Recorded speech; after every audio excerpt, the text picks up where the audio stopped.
coincidence. Hold on to that thought. Did you know that Charlie Kirk's father, Robert W. Kirk, was actually the architect for Trump Towers? Also, did you know that Erica Lane Kirk won Miss Arizona USA in 2012? Don't forget, Donald Trump ran Miss America from 1996 until 2015. Seeing the correlation here?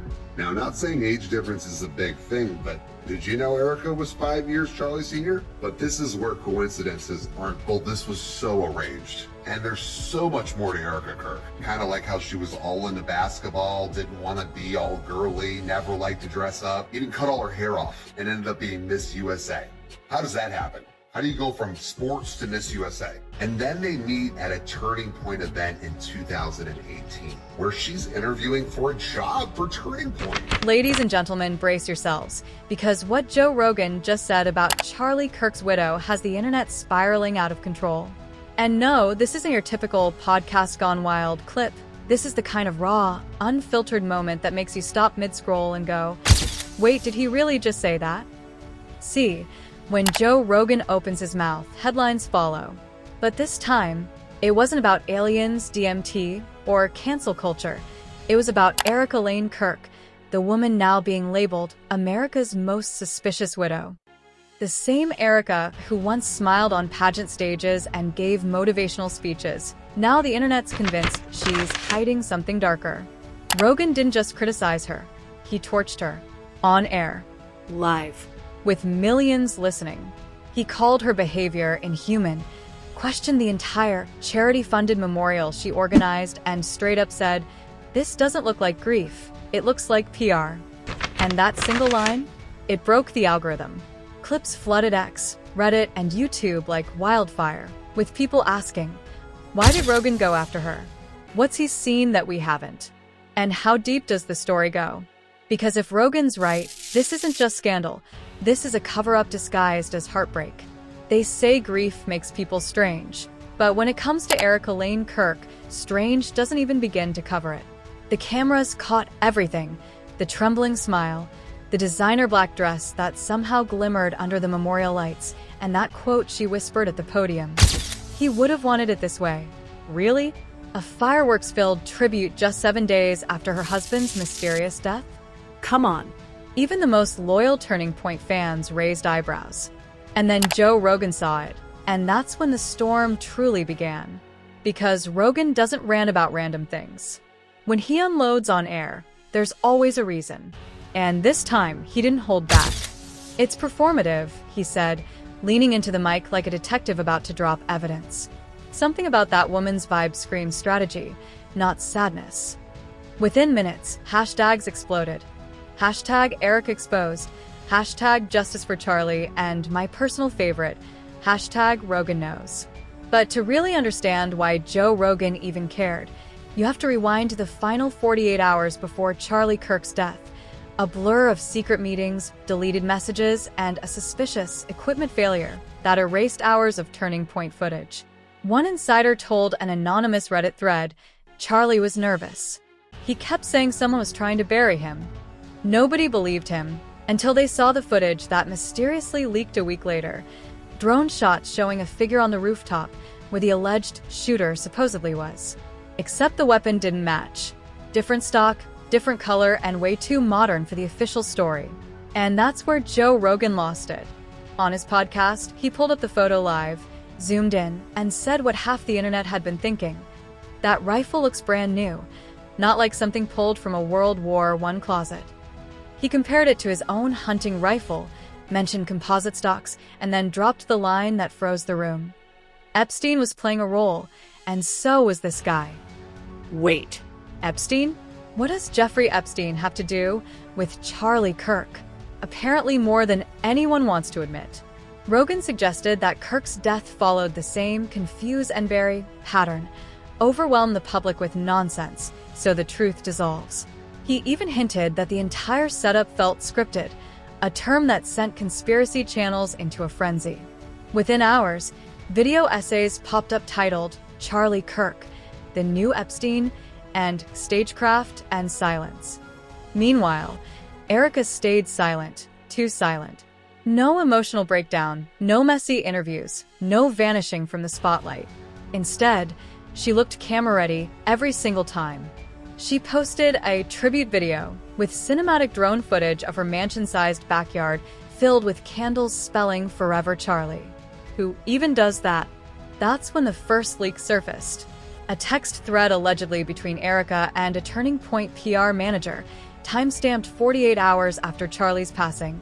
Erica, we need to control the narrative before Candace does. Manager, already drafting something for Fox. Keep your speech calm but firm. Erica, good. I don't want Joe catching wind of this. Yeah, too late. By now, Rogan's clip had crossed 10 million views, and Elon Musk, never one to ignore chaos, replied with his trademark cryptic line, "Truth doesn't stay hidden forever." That one tweet added gasoline to an already burning rumor mill. Forums lit up. Threads exploded. Everyone from Candace Owens to Steve Bannon started weighing in. Candace claimed Charlie had been under governmental pressure. Bannon called the official investigation a theater act. And the audience? They couldn't look away. But buried in that noise was something darker. An overlooked police log showed that during the event, security detained an elderly male suspect, shouting nonsense before being charged with child-related crimes. Same man spotted at multiple national incidents before. That detail? Gone from mainstream reports within 24 hours. Yet Rogan mentioned him directly. So, we've got a guy yelling, we've got a rifle that doesn't fit the story, and a widow throwing a party. How many coincidences make a pattern? That question hit harder than any headline. Because when Joe says pattern, he means network, people, money, silence. And the silence around Erica was deafening. Every reporter who tried to contact her received a generic, "Please respect our privacy," email, all worded exactly the same, even down to the punctuation. It looked auto-generated, or worse, coordinated. Then came the Trump connection. A resurfaced clip showed Donald Trump joking at a rally. "Charlie never moved fast. I turned right. He stayed behind." People laughed then, but now that same line was being dissected like a prophecy. Users started pulling Miss USA archives, noticing that Erica Lane Kirk, then Erica Lane Thompson, won the state crown in 2012, right under Trump's pageant ownership. A coincidence? Maybe. But Rogan didn't think so. On another episode, he said, "You mean tell me the architect of Trump Towers' son marries a Trump pageant winner and then ends up dead after questioning government ties? Bro, that's not random. That's casting." Casting. The word echoed across clips, edits, and comment sections.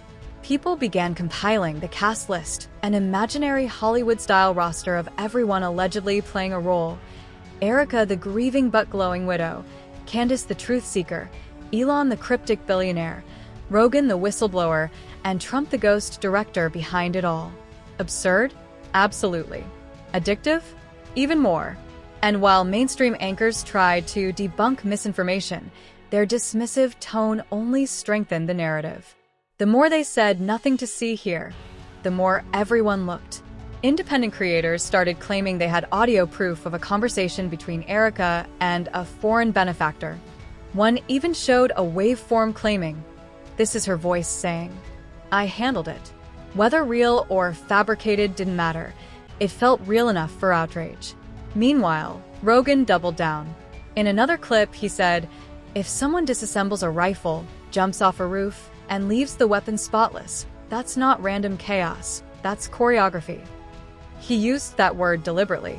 And instantly, TikTok edits titled "The Choreography Theory" racked up millions of views. Users started connecting dots between camera glitches, event lighting, even the pattern of fireworks at the memorial, claiming each represented coded messages. Absurd? Of course. But you know what's even more absurd? Erica liking one of those videos. Yep. Someone caught her official account tapping the heart on a post captioned, "Charlie Kirk was silenced." She unliked it minutes later, but screenshots live forever. And that's when the tone shifted from gossip to accusation. Overnight, #EricaDidIt began trending. Rogan didn't endorse the tag, but his silence was enough. Fans flooded his comment section with "thank you for speaking truth" messages. Others demanded he invite her on the podcast. She didn't respond.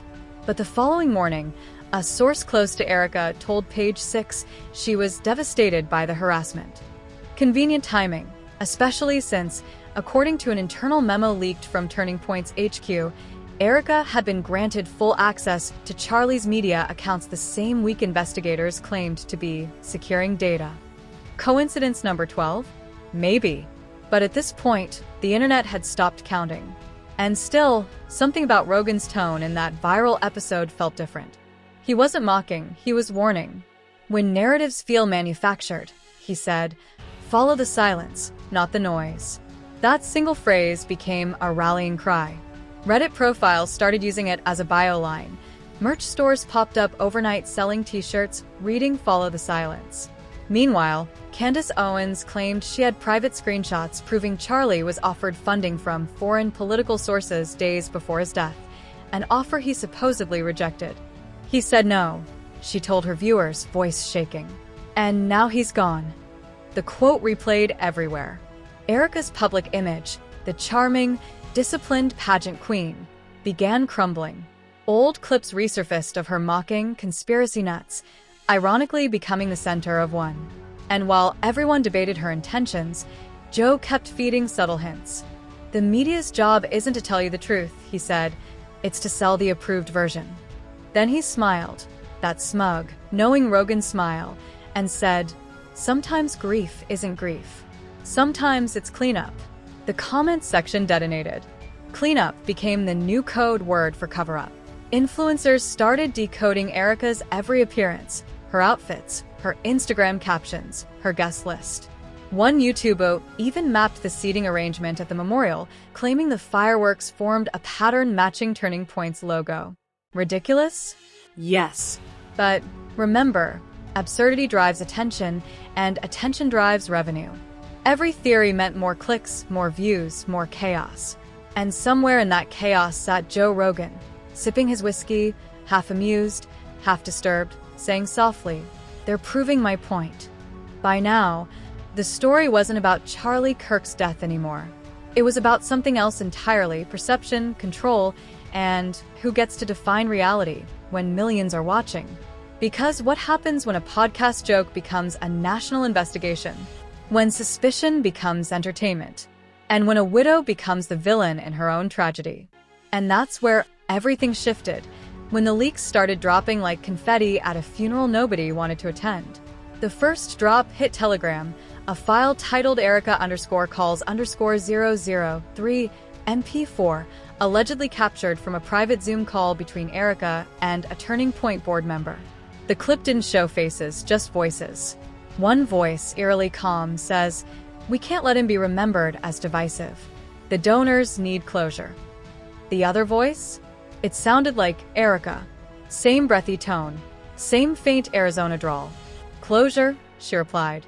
He's trending number 1 on X. That's better than closure.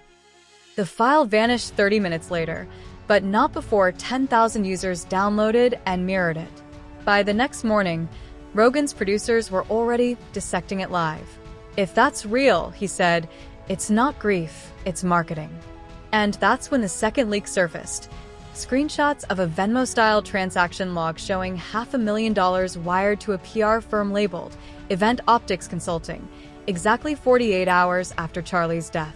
The memo line read, fireworks plus memorial logistics. Reddit lost its collective mind. She bought fireworks with death money? One user posted. Another replied, she didn't mourn, she rebranded.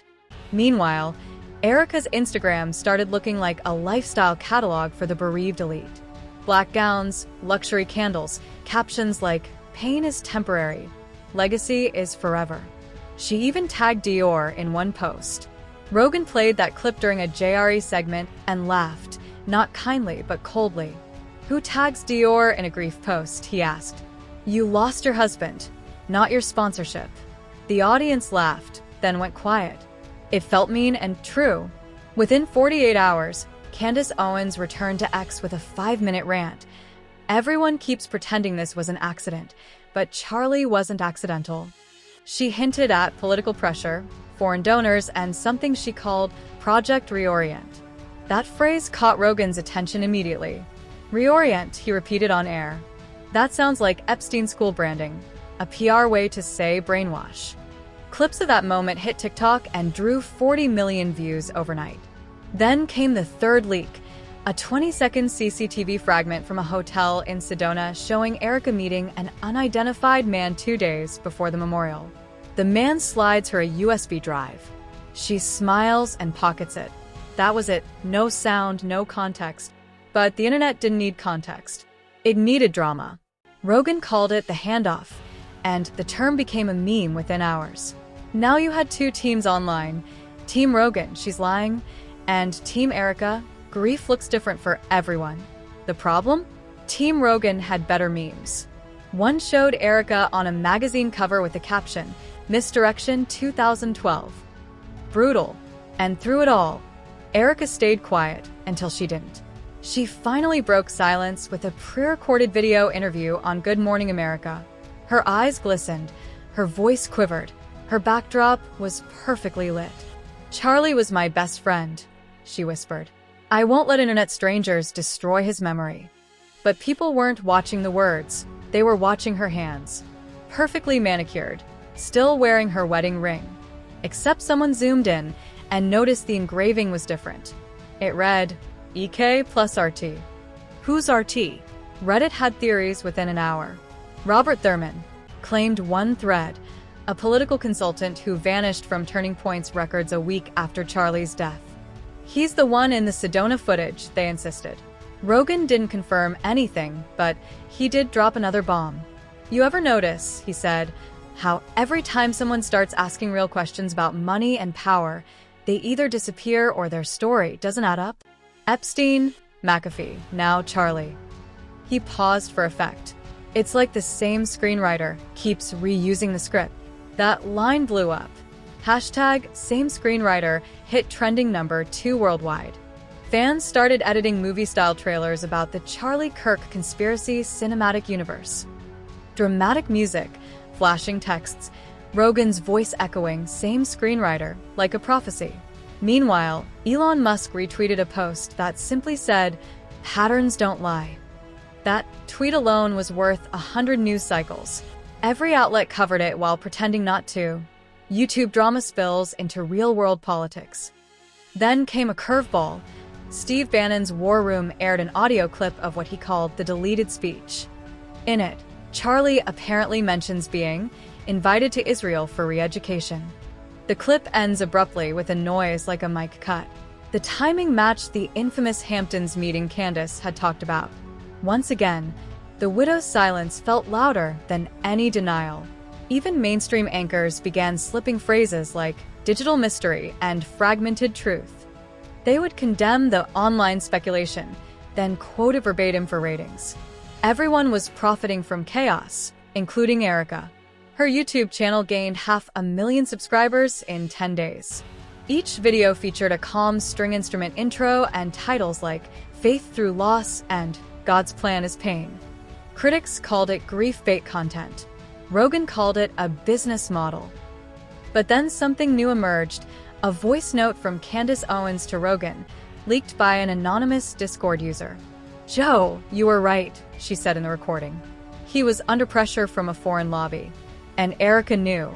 She always knew. The note ended with static, followed by a whisper. "Check the donor list." So Rogan did. Or at least that's what he implied on his next episode. "Someone sent me some numbers," he said, smiling thinly. "I won't say from who, but let's just say a few $1 million moved in interesting directions right before the incident." He never named Erica, but he didn't have to. The internet did it for him. What followed was digital warfare. Turning Point issued a press release calling the claims vile misinformation endangering a grieving family. Erica threatened legal action. Rogan responded with a laugh. "You can't sue someone for asking questions." Elon liked that tweet. Behind the scenes, though, the FBI confirmed it was reviewing new digital materials. That single sentence was enough to ignite a new wave of theories. Were they actually investigating, or just pretending to keep people quiet? Some claimed agents had visited Rogan's studio in Austin. Others said Elon's tweets had been flagged for misinformation amplification. Nobody had proof. Everybody had belief. And then a new thread appeared on 4chan, a series of images showing Erica at a private fundraiser in Miami with a familiar face, Robert Thurman again. Same man from The Ring Theory. Same man from Sedona. Different angle, same energy. She's laughing. He's pouring wine. The caption read, "Grief can wait when the check clears." Within hours, the event organizer's account was deleted. Rogan opened his next episode with that image on screen. He didn't say a word for a full 10 seconds. Then he said quietly, "Tell me again how this looks like grief." Boom. Silence. And then chaos. Every major news channel ran a segment called the Rogan Rift. Analysts argued whether he'd gone too far. One called him the new Alex Jones with better lighting. Another said he was asking what journalists won't. But nobody could deny the impact. The ratings skyrocketed. Meanwhile, Candace Owens went missing from social media for 3 days. When she returned, she tweeted only 2 words: "It's worse." That was enough to send everyone spiraling again. Forums started speculating that Rogan, Owens, and Elon were working together, a triangular operation to expose some shadow network tied to Turning Point. The hashtag Triangle of Truth trended for days. Users even created mock logos with their faces inside a triangle like the Illuminati eye. At this point, reality and fiction were inseparable, but something still felt off. Why was Erica so calm? Why was every leak vanishing faster than it appeared? And why did Joe Rogan end his latest episode with the words, "We're not done here yet"? And then came the final receipt. Rogan said it like he was announcing the last round of a heavyweight fight. Calm, steady, dangerous. They can call it speculation, he told his audience. But this right here, this is data. He pulled out a folder marked Fusa, private comms, and placed it on the table like a magician revealing the last card in the deck. The cameras zoomed in, the crowd went silent, and for 10 full seconds, all you could hear was Rogan breathing. Then he said it. If this is real, Erica Lane Kirk just crossed from widow to weapon. The file was supposedly an internal memo sent 2 weeks before Charlie's death. It referenced something called the Hamptons Directive, a strategic repositioning of messaging to maintain donor alignment. That's PR language for do as you're told or lose your funding. At the bottom of the memo, initials, YLK.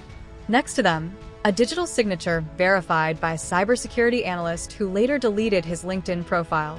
Rogan didn't claim it was proof, but the implication was enough. Social media detonated. Within hours, the memo was everywhere: screenshots, AI reads, conspiracy breakdowns with red arrows and slow-motion zooms. One Twitter thread titled "The Widow Files" had 10 million views before breakfast. Elon Musk, naturally, fanned the fire with another one-liner. Not every death is an ending. And just like that, the story went nuclear. Erica's team fought back fast. Her lawyer released a statement calling the memo a malicious forgery created by fringe internet users. But people weren't buying it. Too many details matched.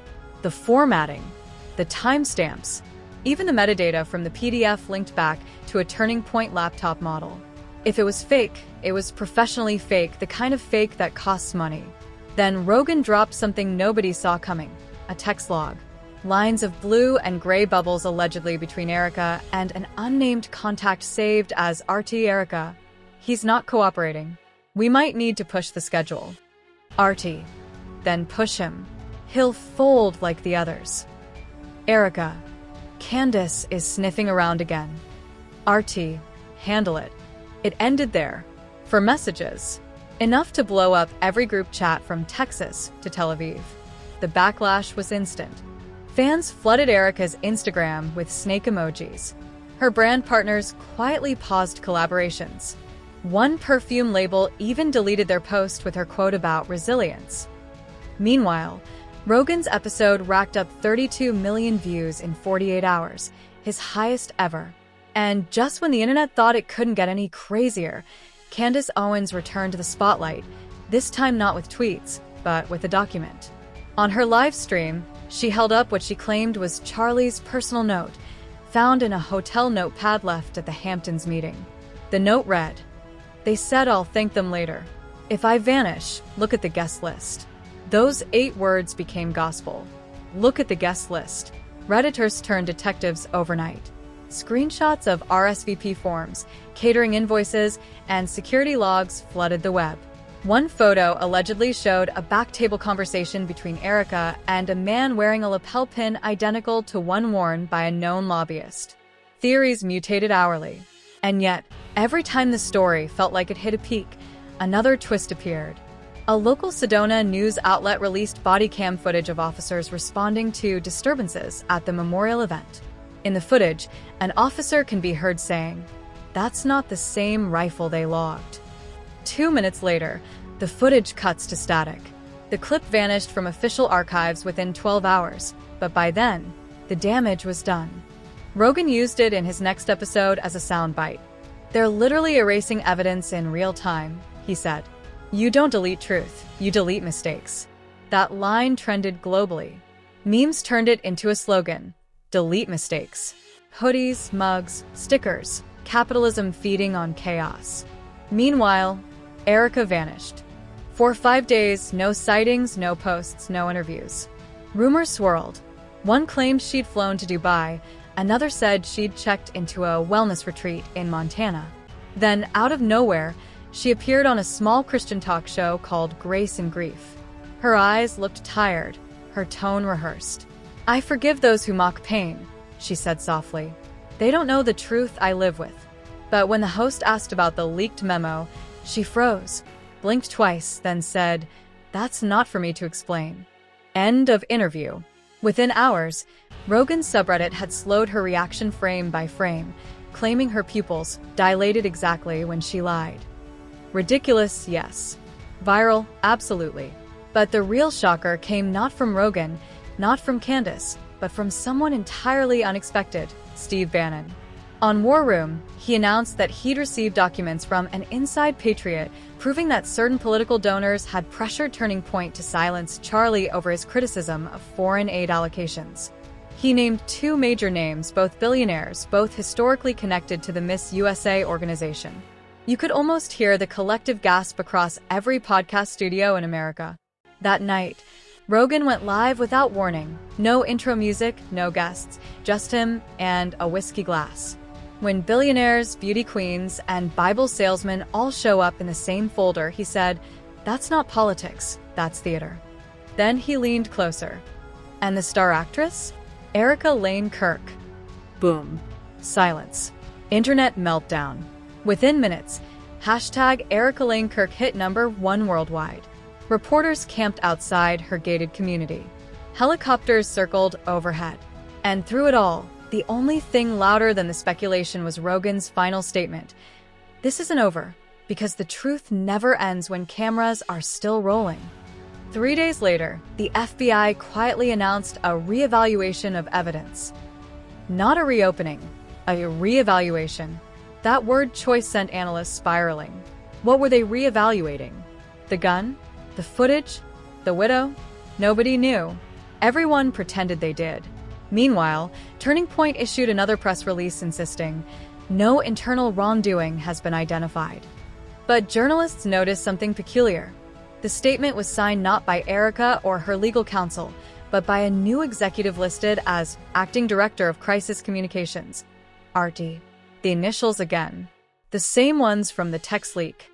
At that point, it didn't even matter whether any of it was real. The narrative had already devoured the truth. Joe Rogan had turned a tragedy into a televised autopsy, the internet had turned grief into theater, and Erica Lane Kirk had become the unwilling, or maybe very willing, villain in a story that refused to end. The final twist came from Elon Musk himself. Late one night, he tweeted a video clip, grainy CCTV footage labeled, "Austin Rooftop Camera 4. It showed a silhouette carrying what looked like a briefcase, heading into a dark building. Musk captioned it, "They always come back." 10 minutes later, the tweet vanished. No one knows why. But by morning, every major outlet had screen recorded it. Was it real? Was it staged? Did Rogan plan it? Nobody could say. All anyone knew was that it looked hauntingly similar to the footage from the original event. Same angle, same lighting, same silence. Rogan ended his next show with one final monologue. "We live in a world," he said, "where grief sells better than truth and lies live stream faster than justice." Charlie Kirk didn't die for politics, he died in a production. And the show's still running. He paused, stared straight into the camera, and whispered, "Follow the silence." The clip cut to black, and the internet once again exploded.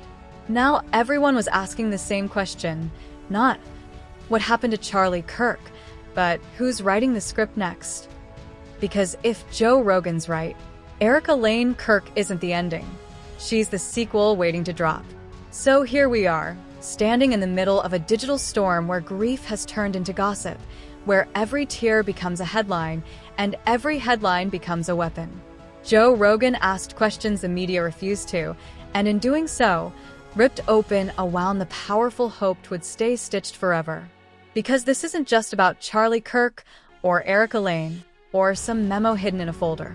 It's about what happens when truth becomes a commodity, when the story sells better than the reality. Ask yourself, how many times have we seen this movie before? Epstein, McAfee, the accidents that never add up, the witnesses who forget, the files that vanish. Every time, the same message: move along, nothing to see here. But Joe didn't move along. He looked closer. He pressed rewind. And now, the internet's doing what the investigators won't, connecting dots they were told to ignore. Maybe Erica's just a grieving woman lost in chaos. Maybe she's something else, a player in a much bigger production, a performance so polished even the audience forgets it's a show. Either way, one thing's clear: the truth doesn't hide forever. It waits. It lingers in deleted files, offhand comments, and accidental leaks until someone like Rogan says, enough. So, what do you believe? Was this a tragedy or a cover-up scripted for control? Drop your thoughts below, because this conversation doesn't stop here.